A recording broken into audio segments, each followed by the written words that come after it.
আসসালামু আলাইকুম। নতুন একটা ভিডিওতে স্বাগতম। এ হচ্ছে আমার গাছ পাকা 100% ন্যাচারাল পাকা টমেটো।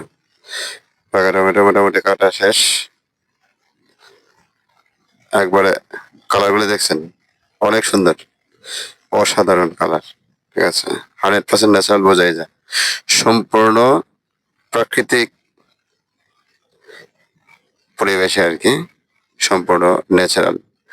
কোনো আ ধরনের কোনো সার, কীটনাশক এগুলি আ টমেটোতে দেওয়া হয় না।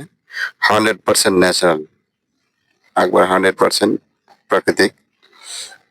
কালার দেখলেই বোঝা যায়। অসাধারণ একটা কালার আরকি। অনেক সুন্দর। তো 100% natural colour. Okay? Thank you.